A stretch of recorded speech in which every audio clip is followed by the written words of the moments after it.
Shumë nderuar kryetari i Gjykatës Kushtetuese, shumë nderuar antar të Gjykatës Kushtetuese, edhe pse e di mirë që në fakt kjo është e drejta ime kushtetuese për të qenë këtu, dua t'ju falenderoj me respekt të thellë që më keni dhënë një mundësi të jem sot i pranishëm për ta ushtruar këtë drejtë time, për të dëgjuar përpara jush, po dhe përpara të gjithë shqiptarëve.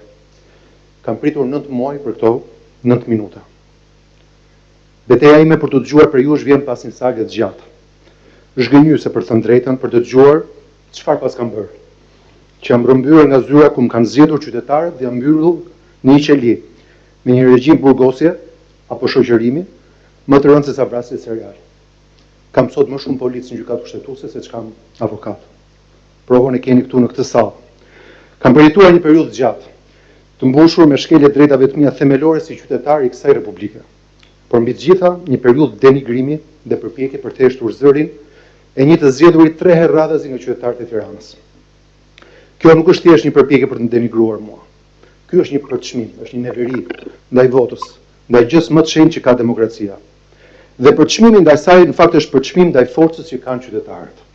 Është një përçmim ndaj fuqisë që populli i jep Republikës për ta drejtuar në emër të tij. Siç thoshte Martin Luther King, harku i universit moral është i gjatë edhe raskapitës. Po në finale edhe ky hark anon nga e drejta. Ndaj dhe jam sot këtu përpara jush si kryetar i Bashkisë së Tiranës, qytetit më të madh të kombit tonë, me të drejtën që më kanë dhënë 160.000 vota, qytetar është lirë të këtij qyteti, në fund të këtij harku 9 mujor në kërkim të kësaj drejte. Unë nuk jam këtu për të mbrojtur veten, sepse nuk kam kryer asnjë shkelje që detyrohet të mbroj veten përpara jush.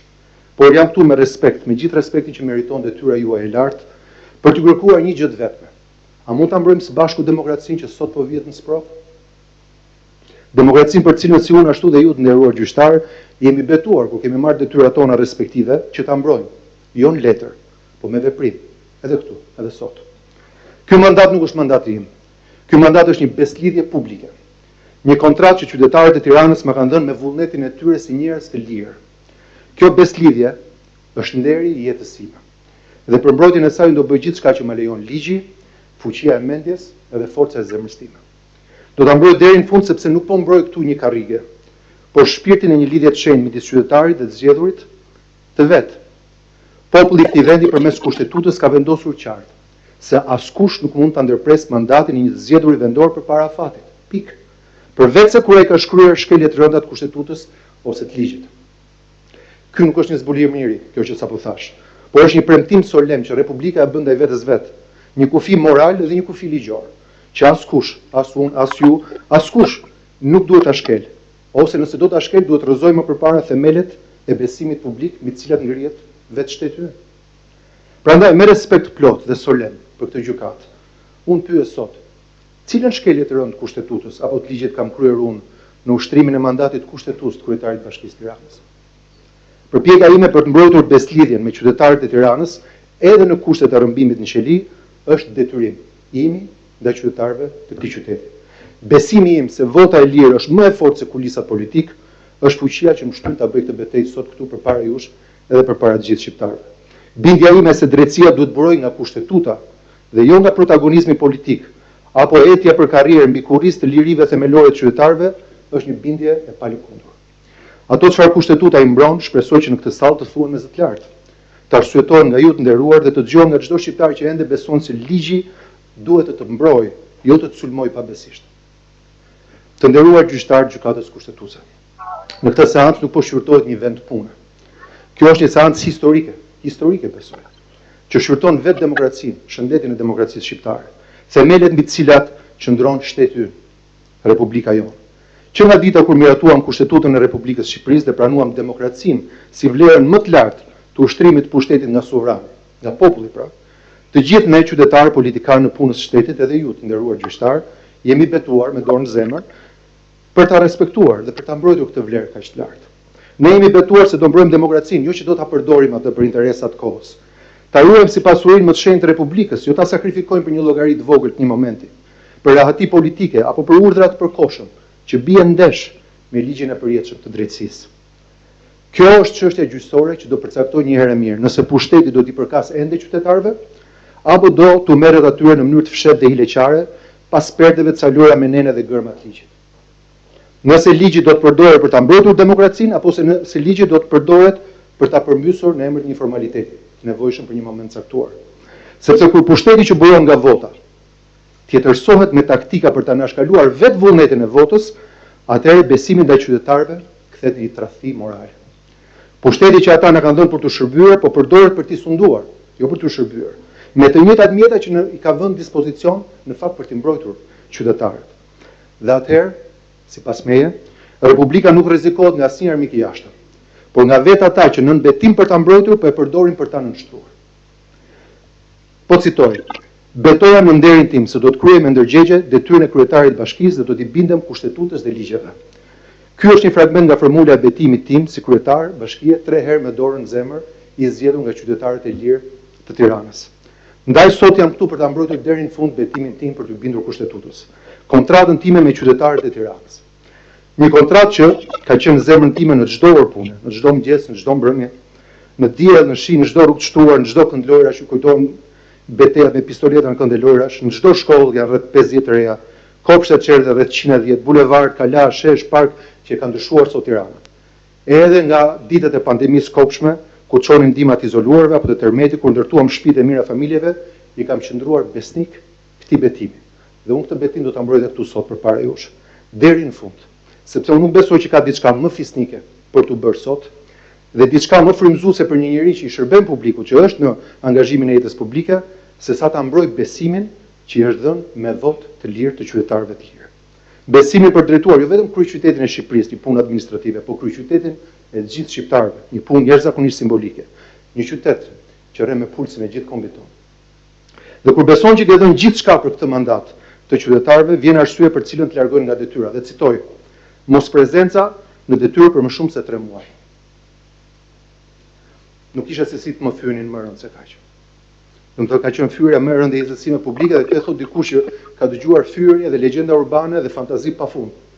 Po kjo është fyerja më e rëndë sepse erdhi nga bashkëpunëtorët e mi, nga njerëz që më njohin më mirë se kushdo tjetër dhe që nuk denjuan as të më ftonin, as të më njoftonin, as të më dëgjonin. Zoti i falt. Lutem çdo natë për ta dhe them Zot fali se nuk din ç'kam bërë me atë vendim. Kjo akuzë nuk më lëndon për fjalët dhe shkresat e shkreta që ka prodhuar, por për padrejtësinë që ajo përfaqëson. Siç thot shpreha, two wrongs don't make a right. 2 padrejtësi nuk prodhojnë më shumë drejtësi. Pra, padrejtësia e shkarkimit mbi padrejtësinë e ndalimit dhe të shoqërimit nuk e bën vendin më drejt, prandaj kemi përfunduar në gjykatë kushtetuese sepse padrejtësi mbas padrejtësia nuk prodhua më shumë drejtësi. Sepse të thuash, citoj, Erion Velia ka munguar në detyrë, nuk është thjesht cinizëm me këtë tipin që quhet Erion Velia, por është një cinizëm me atë që është e vërteta, çfarë ka ndodhur në këtë vend dhe në këtë qytet, dhe në fakt është një cinizëm me ligjin, me kushtetutën. Mbi të gjitha e thënë nga ata që kanë qenë dëshmitar të rrëmbimit tim nga zyra pas një akuzë. Ngjan si një mesazh pasigurie për çdo që nesër mund të shënjestrohet për arsye politike. Ngjan si një mesazh se në këtë vend sundon dëshira dhe vullneti politik, po jo ligji. Nëse është dikush që mund të ankohet për mungesë time, është vetëm nëna ime dhe familja ime. Aty ka marrë mungesë 10 vjet rresht teksa përgjigj detyrës si shërbëja këtij qyteti. Ata i kam takuar, djalin tim e kam takuar më shumë në Burg se që kam takuar në Liri. Ku e lija në gjumë dhe e gjeja në gjumë për shkak të kësaj detyre të këtij përkushtimi. Fort të nderuar, antar gjykatës kushtetuese, që nga dita e parë kur betova në vitin 2015, si kryetari i Bashkisë Tiranës, jeta ime është bërë njësh me këtë qytet. Kush jeton në Tiranë e di këtë nga përvoja personale. E kam drejtuar me gjithë forcën time shpirtërore, mendore, fizike, pa kursyer asgjë nga vetja. Ky qytet në fakt ka qenë familja ime e madhe. Unë nuk pretendoj se çdo gjë e kam bërë mirë, dhe ndoshta nuk është ky momenti për të folur për këtë. As që çdo gjë që kam dashur të bëj kam arritur ta bëj. Por një gjë e di me siguri, askush nuk mund të më akuzojë se nuk kam qenë në krye të punëve të këtij qyteti dhe detyrës time të shenjtë.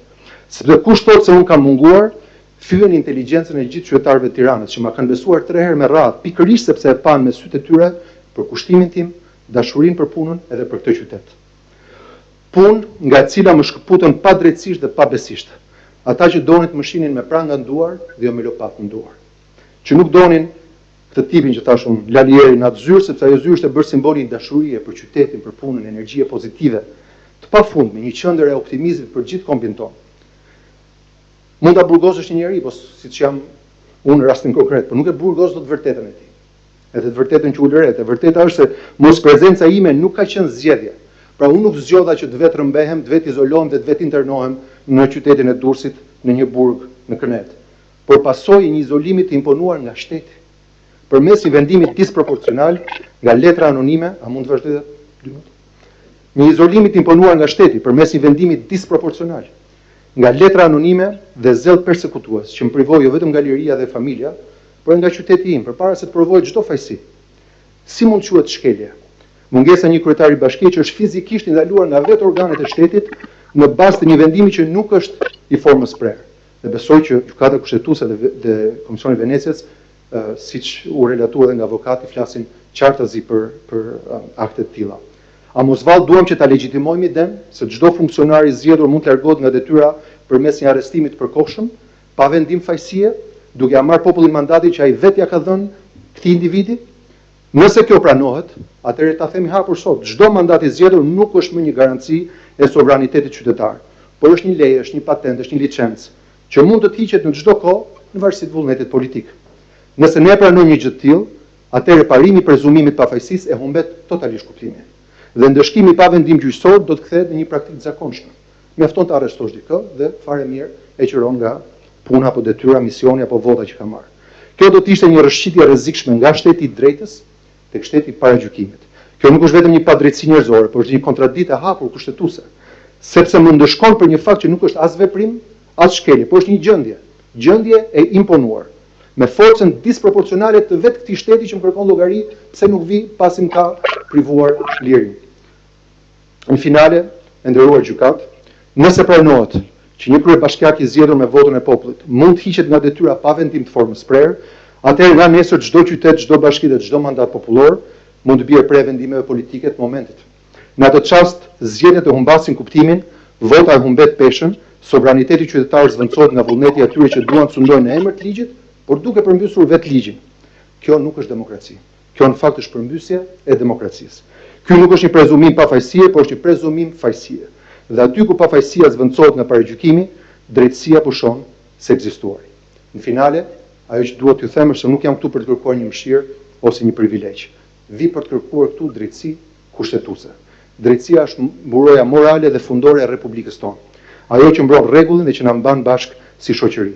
Ajo që e ndan shtetin e drejtës nga shteti i frikës, ligjin nga arbitrariteti dhe Republikën nga çdo formë sundimi. Në këtë moment vendimtar, fjalët e fundit, ju nuk jeni thjesht një gjykat që po shqyrton një shkarkim të një nga 61 kryetarët e bashkive. Ju jeni, siç ka përshkruar Alexander Hamilton, një nga ethrit themelues të SBA-ve, trupi ndërmjetës midis popullit dhe pushtetit. I krijuar për ta mbajtur pushtetin brenda kufive që ka caktuar kushtetuta. Kur pushteti te kalon veten, kur vullneti politik kërkon të zvendçojë ligjin, vetëm gjykata juaj kushtetuese ka fuqinë dhe detyrën ta ndalojë.